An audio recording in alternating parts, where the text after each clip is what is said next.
सिने ink podcast.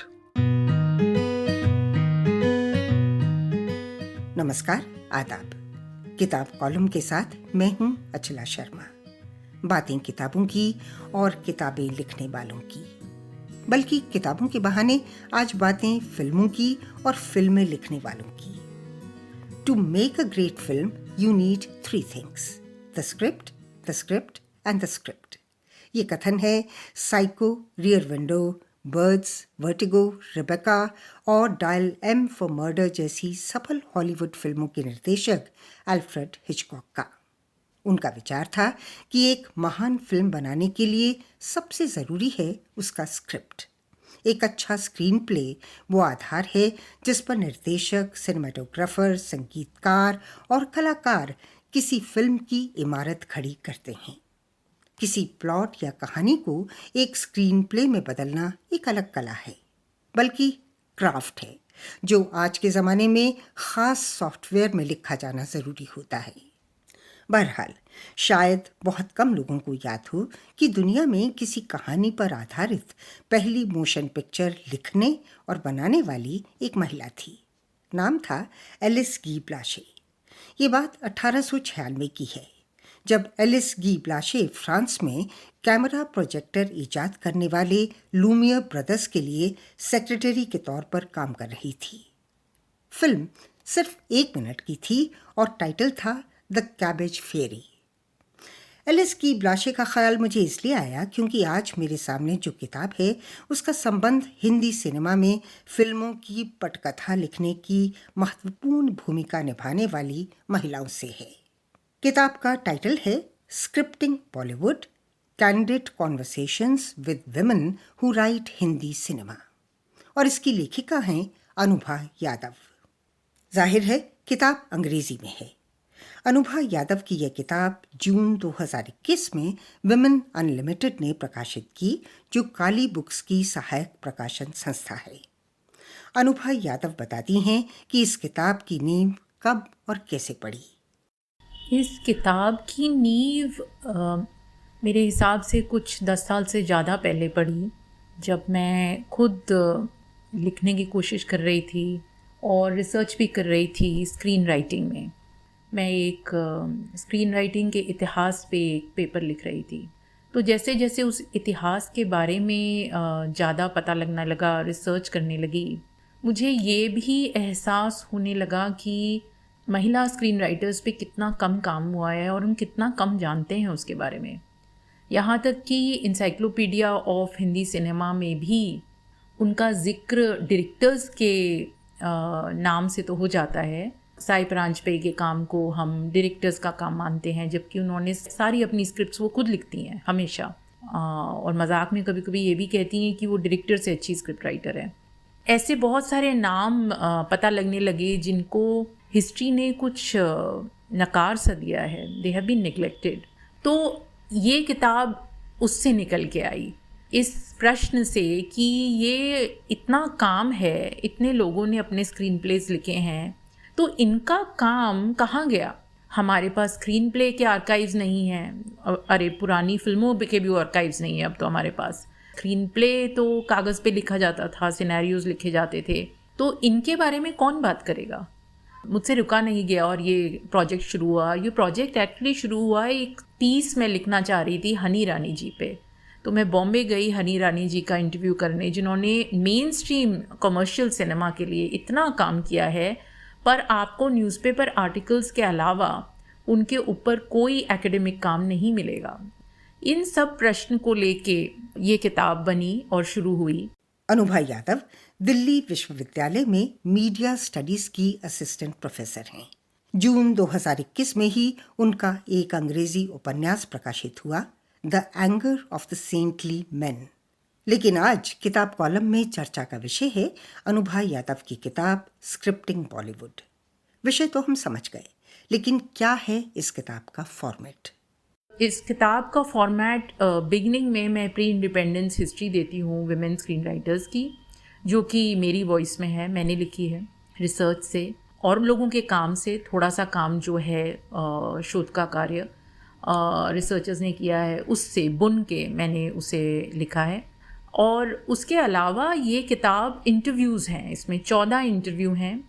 सबसे senior screen writer शमा जैदी जी, जो 1960 के दशक से जो लिख रही हैं और इप्टा की मेंबर रही हैं, बहुत सीनियर स्क्रीन राइटर हैं और अब भी लिख रही हैं, उनके इंटरव्यू से शुरू होती है। और अभी contemporary screen writers, women screen writers जो लिख रहे हैं इंडस्ट्री में, वेब सीरीज़ लिख रहे हैं और फिल्में लिख रहे हैं, उनके इंटरव्यू तक जाती है। एक तरह से ये 1970 से लेके आज तक मैंने कोशिश ये करी है कि 2-2 नाम हर दशक में, 3-3 नाम हर दशक में हो, जिससे उनकी प्रैक्टिस के बारे में पता लगे, उनके काम, उनकी राइटिंग के बारे में पता लगे, हमें उससे ज़्यादा भी कुछ पता लगे, हमें उस टाइम की फ़िल्म प्रोडक्शन कल्चर के बारे में पता लगे, हमें उस टाइम बॉम्बे सिनेमा में क्या हो रहा था उसके बारे में पता लगे, हमें उस टाइम स्क्रीन राइटर्स की कैसी ट्रीटमेंट थी उससे पता लगे, हमें विमेन को बॉम्बे फिल्म इंडस्ट्री में in the context of screen writing कैसे ट्रीट किया जा रहा था उसके बारे में पता लगे।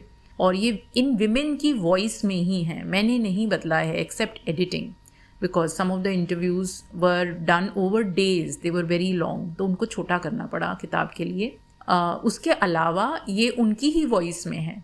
अनुभा यादव ने इंटरव्यूज के माध्यम से फिल्म इंडस्ट्री में 14 महिला लेखिकाओं के काम, उनके संघर्षों, अनुभवों और विचारों पर रोशनी डालने की कोशिश की है।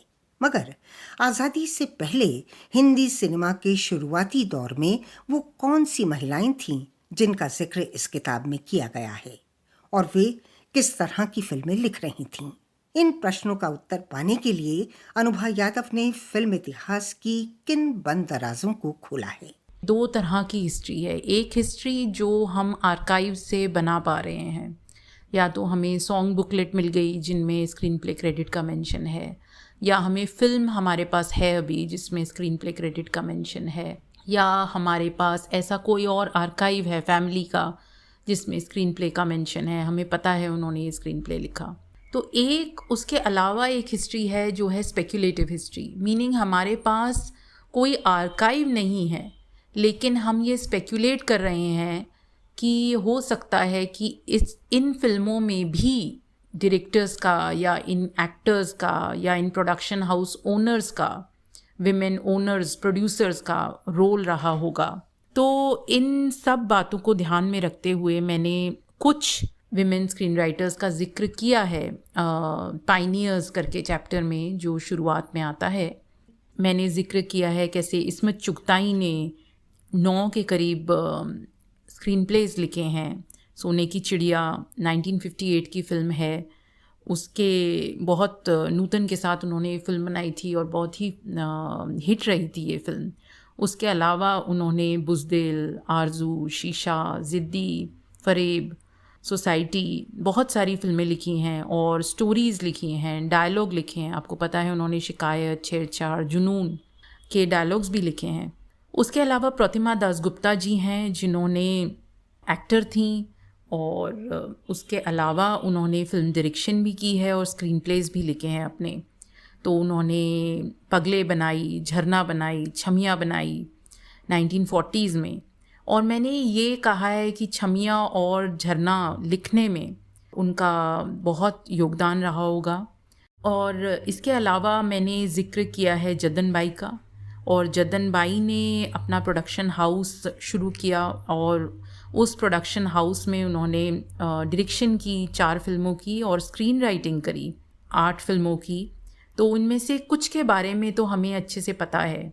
जद्दन बाई के काम के अलावा फातिमा बेगम का काम है और बुलबुले परिस्तान, उसके बारे में तो सब जानते ही हैं। और उन्होंने अपना प्रोडक्शन हाउस बनाया, उन्होंने फिल्म्स डायरेक्ट करी अपनी बेटियों के साथ। और मैंने लीला चिटनिस का काम, जिनको स्टोरी क्रेडिट मिला है कंचन के लिए, स्नेह प्रभा प्रधान का काम लड़ाई के बाद, जिन्होंने 1943 में उनको क्रेडिट मिला हुआ है। और रतन बाई ने अपना प्रोडक्शन हाउस शुरू किया था। वो बहुत बड़ी स्टार थी 1930s 1940s की, और उन्होंने स्टार प्रोडक्शंस शुरू करी थी जिसमें उन्होंने प्रोड्यूस करी थी, अपने साथ स्टार भी किया था और उन फिल्मों में सहेली और धर्मा और दासिया माँ। अब हमें ये पता नहीं है उन्होंने ये स्क्रिप्ट्स भी लिखी थी नहीं लिखी थी, क्रेडिट कहीं नहीं है, बट ये सब विमेन ओरिएंटेड फिल्म्स हैं, ये सब एक तरह से असर्टिव रोल्स लिखे गए हैं फॉर रतन बाई। तो ये बहुत मुश्किल होता है बिलीव करना कि रतन बाई का कोई रोल नहीं रहा होगा स्टोरी और स्क्रीन प्ले में। हर तरह की फ़िल्में लिखी गई हैं, माइथोलॉजिकल्स लिखी गई हैं, रिलीजियस फिल्म्स लिखी गई हैं, सोशल्स लिखी गई हैं, इसके अलावा थ्रिलर्स लिखी हैं। इसमें चुगताई जी ने थ्रिलर लिखी हैं जिन्होंने देवर क्वाइट, उनमें से कुछ काफ़ी अच्छा उन्होंने बॉक्स ऑफिस पे काम भी किया। तो जॉनरा काफ़ी हैं। उल्टा आज हमें वो जॉनरा वैरायटी जो विमेन लिख रही थी वो थोड़ी हो सकता है श्रिंक कर गई हो। आज़ादी से पहले हिंदी सिनेमा में महत्वपूर्ण रोल अदा करने वाली महिलाएं जो हिंदी सिनेमा में सक्रिय भूमिका निभाकर अपनी अलग छाप छोड़ना चाहती थीं। आप सुन रहे हैं अचला शर्मा के साथ सिने इंक पॉडकास्ट सीरीज किताब कॉलम, बातें किताबों की और किताबें लिखने वालों की। सिने इंक के सभी पॉडकास्ट सुनने के लिए हमारी वेबसाइट पर आइए cineinc.com। आज़ादी के बाद हिंदी फिल्मों के इतिहास में से अनुभा ने जिन 14 स्क्रीन राइटर्स से अंतरंग बातचीत की है उनमें शमा जैदी हैं, जिन्होंने शतरंज के खिलाड़ी, गर्म हवा और मंडी जैसी फिल्में लिखी। चश्मे बद्दूर और स्पर्श की राइटर डायरेक्टर सई परांजपे हैं। रुदाली के लिए याद किए जाने वाली कल्पना लाजमी हैं। पीकू और विकी डोनर जैसी फिल्मों के लिए मशहूर जूही चतुर्वेदी हैं। सलाम बॉम्बे की सूनी तारापुर वाला हैं। मॉनसून वेडिंग लिखने वाली सबरीना धवन हैं। भवानी अय्यर हैं जिन्होंने गुजारिश और ब्लैक जैसी फिल्में लिखी। और हनी ईरानी हैं जिनकी कई फिल्में बॉक्स ऑफिस पर बेहद सफल रहीं, जैसे लम्हे, डर, कोई मिल गया, कहो ना प्यार है वगैरह। लेकिन जैसा कि स्क्रिप्टिंग बॉलीवुड की लेखिका अनुभा यादव कहती हैं, विमेन स्क्रीन राइटर्स पर कोई खास शोध परक काम नहीं हुआ है, जबकि उनका योगदान फिल्मों के इतिहास में शुरू से रहा है। क्या वजह है इसकी? एक तो कारण ये है कि विमेन प्रैक्टिशनर्स पे वैसे ही आपको पता है कि कम काम होता है। जो आपकी हिस्ट्री है उसमें आप कोई भी फील्ड देख लीजिए, फिल्म मेकिंग ही नहीं, उसमें विमेन का कंट्रीब्यूशन जो है वो आर्काइव रिसर्च से रिविजनिस्ट होता है, मीनिंग कोई जाएगा और हिस्ट्री को रिवाइज करेगा। तो एट द मोमेंट हम कोशिश कर रहे हैं फिल्म हिस्ट्री में भी कुछ सालों से, दशकों से, कि फिल्म हिस्ट्री को भी रिवाइज किया जाए, which is called revisionist film history. तो ये प्रैक्टिस चल रही है, फेमिनिस्ट फिल्म प्रैक्टिस। लेकिन यही कारण नहीं है कि विमेन स्क्रीन राइटर्स पे ध्यान नहीं दिया गया। किसी भी फिल्म हिस्ट्री में आप चाहे वेस्ट देख लें या ईस्ट देख लें, स्क्रीन राइटर्स को बहुत ज़्यादा इम्पोर्टेंस नहीं दी गई है प्रोडक्शन ऑफ द फिल्म में। तो आप सोचिए उसमें अगर विमेन काम कर रही हैं तो उन्हें तो बिल्कुल ही इनविजिबल कर दिया जाएगा। इसलिए विमेन स्क्रीन राइटर्स पे बहुत कम काम हुआ है। लेकिन इसका मतलब ये नहीं है स्क्रीन राइटर्स पे काम हुआ है, स्क्रीन राइटर्स पे भी बहुत कम काम हुआ है, चाहे वो तमिल फिल्म इंडस्ट्री हो, मलयालम फिल्म इंडस्ट्री हो, रीजनल फिल्म इंडस्ट्रीज़ में भी स्क्रीन राइटर्स पे ध्यान नहीं दिया गया है। बॉम्बे फिल्म इंडस्ट्री में भी 10 स्क्रीन राइटर्स में सलीम जावेद पे ही ध्यान दिया गया है। कितने स्क्रीन राइटर आए हैं, उन्होंने कितने स्क्रीन प्ले लिखे हैं, पर गिनती से अगर आप उस पर 15 किताबें भी निकाल दें शोध के काम पे तो मैं मान जाऊंगी। अगर मेन ही इनविजिबल हैं तो विमेन तो डबल इनविजिबल हो जाती हैं उसमें। इन इनविजिबल यानी अदृश्य महिलाओं में से 14 महिलाओं के फिल्म इंडस्ट्री में काम करने के अनुभवों, उपलब्धियों और संघर्षों की कहानी उन्हीं की ज़बानी अनुभा यादव की किताब स्क्रिप्टिंग बॉलीवुड में शामिल है। कुछ नामों का जिक्र मैंने पहले किया, उनके अलावा इसमें 1942 लव स्टोरी और चांदनी जैसी फिल्मों के लेखन से जुड़ी कामना चंद्रा का इंटरव्यू है। करीब करीब सिंगल और दिल तो पागल है के स्क्रीन प्ले की टीम में शामिल तनुजा चंद्रा हैं। ओए लकी लकी ओए की उर्मी जुवेकर हैं। माय नेम इज़ खान और कभी अलविदा ना कहना की स्क्रीन राइटर शिवानी बठीजा हैं। मनोरमा 6 फीट अंडर और लेडीज़ वर्सेस रिक्की बहल की लेखिका देविका भगत हैं। और दिल्ली हाइट्स जैसी फिल्म के लिए मशहूर संयुक्ता चावला शेख के इंटरव्यू भी शामिल हैं। मगर मुझे एक और नाम याद आता है, डॉक्टर अचला नागर का, जिन्होंने निकाह और बागबान जैसी मशहूर और सफल फिल्में लिखी, लेकिन उनका जिक्र इस किताब में कहीं नहीं है। तो क्या कुछ महत्वपूर्ण नाम अनुभा यादव की नज़र से भी ओझल रह गए? हाँ, ऐसे नाम हैं जैसे मैंने पहले कहा जिन पे काम करना अभी ज़रूरी है। अचला नागर जी का नाम एक ऐसा नाम है जिन्होंने डायलॉग्स लिखे हैं और स्क्रीन प्लेस लिखे हैं। उनको मैं इंक्लूड नहीं कर पाई बुक में। और भी ऐसे स्क्रीन राइटर्स हैं, बहुत हैं जिन पे काम होना ज़रूरी है। सो ये एनसाइक्लोपीडिया, मतलब ऐसा अटेम्प्ट नहीं है जो इंसाइक्लोपीडिया की तरह पूरे विमेन स्क्रीन राइटर्स के नाम इसमें होंगे। इसको एक बुके मान के आप ले लीजिए। बगीचा तो बहुत बड़ा है, सो उस बगीचे में से थोड़े से फूल हमने नमूने के तौर पे इस किताब में रखे हैं। और अचला नागर जी ने बागबान लिखी है। 80s में काफ़ी फिल्मों में डायलॉग्स भी लिखे हैं। एक्चुअली मैंने अचला नागर जी और अरुणा राजे जी को इसलिए नहीं डाला क्योंकि फिर 80s में ही 4-5 नाम हो जाते, और क्योंकि मैं हर दशक में 1 या 2 नाम से ज़्यादा अकोमोडेट नहीं कर पा रही थी। बुक बहुत बड़ी होती जा रही थी और थोड़ा सा फोकस मुझे पोस्ट 2000 के विमेन स्क्रीन राइटर्स पे भी लगता था ज़रूरी है डालना, क्योंकि बहुत सारे चेंजेस हुए उस टाइम में। अनुभा यादव, जिनकी किताब स्क्रिप्टिंग बॉलीवुड जून 2021 में विमेन अनलिमिटेड ने प्रकाशित की है। एक आम धारणा रही है कि महिला और पुरुष लेखन में अंतर होता है। माना जाता है क्योंकि महिलाओं और पुरुषों का दुनिया देखने का नजरिया अलग होता है, इसलिए उनका लेखन भी कुछ अलग है। सवाल उठता है कि हिंदी फिल्मों में लिखने वाले पुरुषों और महिलाओं के स्क्रीन प्लेस में भी क्या कोई अंतर है? क्या आज लिखने वाली महिलाएं खास तरह के विषय चुन रही हैं? क्या महिलाओं का नजरिया या कहानी कहने का ट्रीटमेंट पुरुषों से अलग होता है? अनुभा यादव, आई थिंक हम लिखते तो हम पर्सनालिटी, अपने एक्सपीरियंस के हिसाब से हैं। हमारी पर्सनालिटी क्या है, हमारा बचपन कैसा रहा।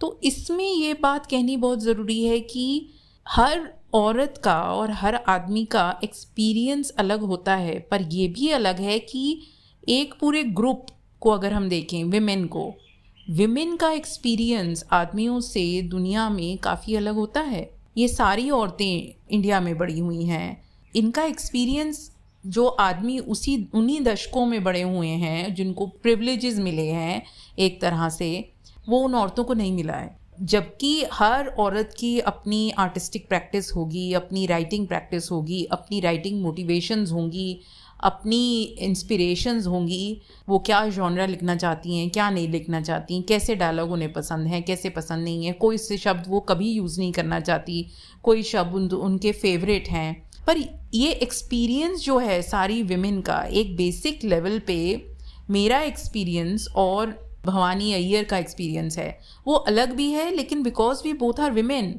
उसमें सिमिलैरिटीज़ और ओवरलैप्स भी हैं। और वो सिमिलैरिटीज़ और ओवरलैप्स जो हैं, कई जगहों पे हमें फिर देखने को मिलता है कि वो स्क्रीन प्ले को कैसे इम्पैक्ट करते हैं।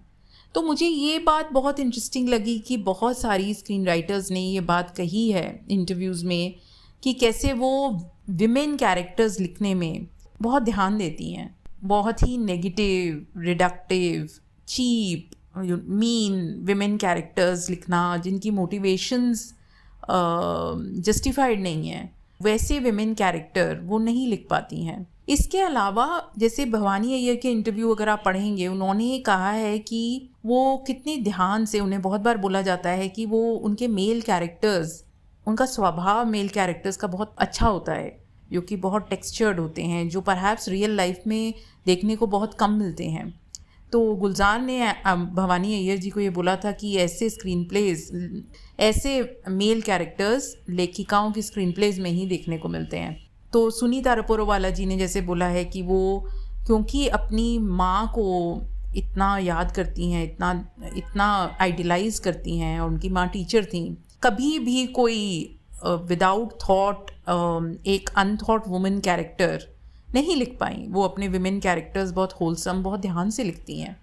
और उसके अलावा जैसे कि ये देखने को मिला है कि विमेन बहुत ही और तरह के जॉनरा लिखना चाहती हैं, वो थ्रिलर्स लिखना चाहती हैं, वो साईफाई लिखना चाहती हैं, वो नॉयर लिखना चाहती हैं, बट ये उनको नहीं मिल रहे हैं। वो सब ज़्यादा ऑफ़र इंडस्ट्री में होते हैं मेल स्क्रीन राइटर्स को, क्योंकि ये माना जाता है कि action, thriller, fantasy, sci fi genre माने जाते हैं कि ये मेल राइटर्स बेटर लिखते हैं। और किस बेसिस पे ये माना जा रहा है किसी को नहीं पता।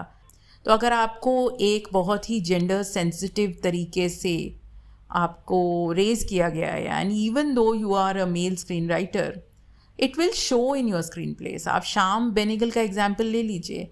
आप श्याम बेनेगल के ज़्यादातर स्क्रीन प्लेस में आप देखेंगे उनके मेल और विमेन कैरेक्टर्स बहुत वेल फॉर्म्ड होते हैं, और विमेन कैरेक्टर्स स्पेशली।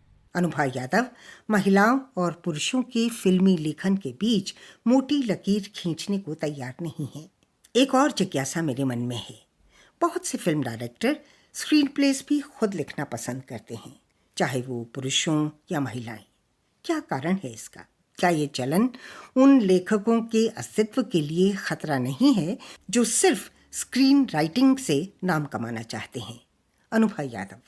एक तो ये कारण है कि स्क्रीन राइटर की विजिबिलिटी और स्क्रीन राइटर की सुनवाई फिल्म प्रोडक्शन कल्चर में उनके काम की वैल्यू इतनी कम थी कि अक्सर जो ना भी करना चाहता हो डायरेक्शन, वो डायरेक्शन में जाता था फॉर मोर कंट्रोल। ये सबके लिए सही नहीं है, बट ये बोलना ज़रूरी है कि अक्सर डायरेक्शन करने के कारण भी बहुत होते हैं। ऐसे स्क्रीन राइटर्स हैं जो स्क्रीन राइटिंग को एक सीढ़ी की तरह मानते हैं कि पहले स्क्रीन राइटिंग करेंगे और फिर स्क्रीन राइटिंग से धीरे धीरे डायरेक्शन पे जाएंगे।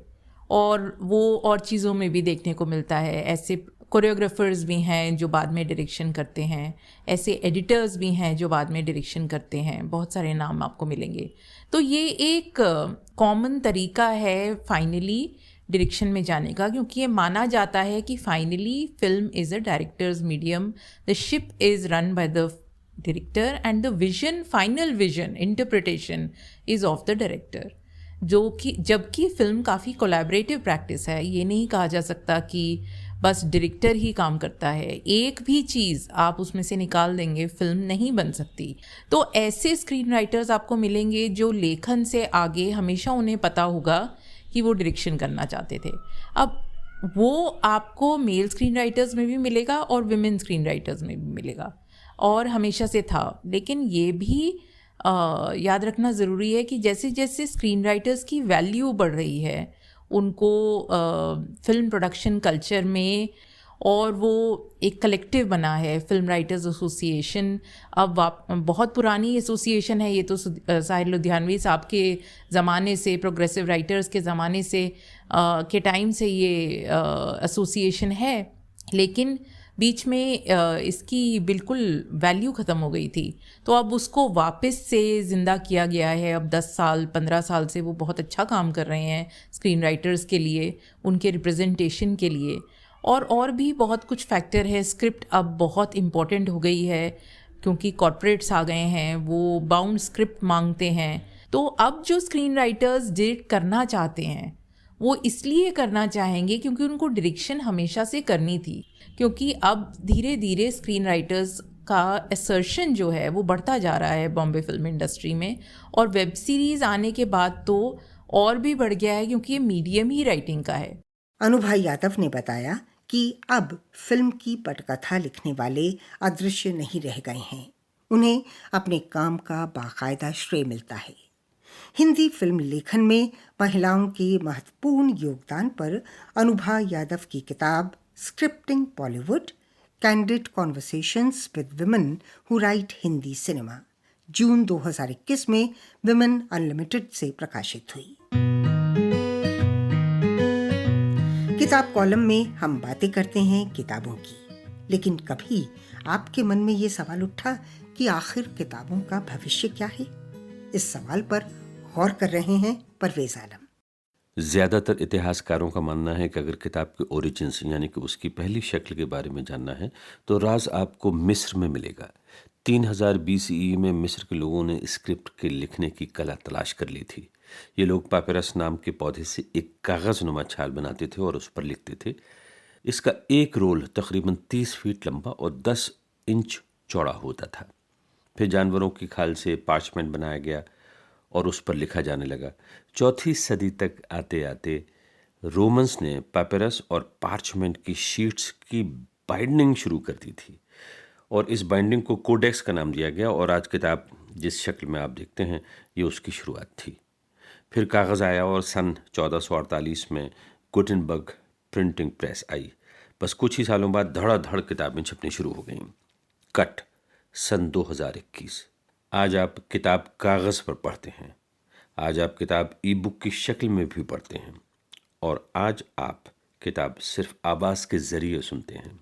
यानी कि किताब के ऑडियो सुनने का रिवाज तेज़ी से चल पड़ा है।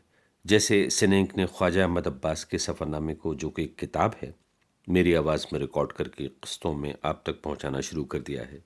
पूरी किताबों को दुनिया भर में कंपनियां आवाज़ के ज़रिए पढ़ने वालों तक पहुंचा रही हैं। अब यहाँ पर थोड़ा सा रुकिए, सोचिए, इसलिए कि अब रीडर, पाठक, कारी या पढ़ने वाले की डेफिनेशन ही बदल गई है। किताब पढ़ने वाला कहें या सुनने वाला। कोविड-19 ने किताबों के भविष्य या मुस्तकबिल को और तेज़ी से बदल डाला है। वायरस के दौरान किताबें ऑनलाइन रिलीज़ होने लगीं, किताबों के फेस्टिवल्स ऑनलाइन हो गए। मतलब ये कि बुक रिलीज़ पर अब किताब हाथ नहीं आती, सिर्फ दिखाई जाती है, वो भी ऑनलाइन। सैकड़ों हज़ारों लोगों की मौजूदगी में किताबों पर जो आमने सामने चर्चा होती थी वो भी अब सब ऑनलाइन होती है। ऑथर्स के सिग्नेचर्स भी ऑनलाइन, डिजिटल। ट्रेंड ये है कि किताबें अब न सिर्फ पब्लिशर्स छाप रहे हैं बल्कि ऑथर खुद अपनी किताबें छाप रहे हैं।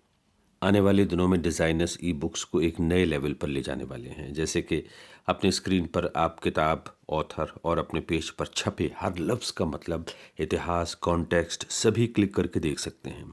फ़र्ज़ कीजिए कि अगर कहीं कद्दू का जिक्र आ गया तो आप कद्दू की दर्जनों रेसिपीज़ भी एक क्लिक के साथ सीख सकते हैं। दूसरी तरफ ऑडियो में तरह तरह के एक्सपेरिमेंट्स हो रहे हैं। बड़े पॉडकास्ट नेटवर्क्स जैसे कि किंडल, स्पॉटिफाई, एप्पल, ऑडिबल वगैरह किताबों के लिए नई ऐप्स बना रहे हैं।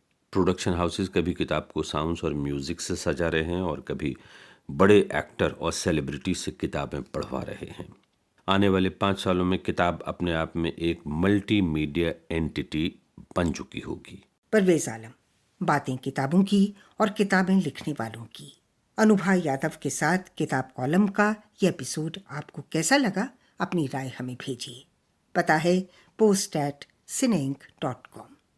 याद दिला दूं कि सिनेइंक किताब कॉलम में शामिल किताबों और लेखकों के विचारों के लिए सिनेइंक जिम्मेदार नहीं है। अगले एपिसोड तक अचला शर्मा को अनुमति दीजिए। नमस्कार। आप सुन रहे थे अचला शर्मा के साथ सिनेइंक पॉडकास्ट सीरीज किताब कॉलम। ये पॉडकास्ट एप्पल, स्पॉटिफाई और गूगल के अलावा दूसरी ऐप्स पर भी मौजूद है। यूट्यूब पर भी सिनेइंक के सभी प्रोग्राम सुने जा सकते हैं। सुनिए और सब्सक्राइब कीजिए। सर्च में सिर्फ आपको सिनेइंक टाइप करना है, CINEINK। पूरी जानकारी के लिए हमारी वेबसाइट पर आइए, cineink.com।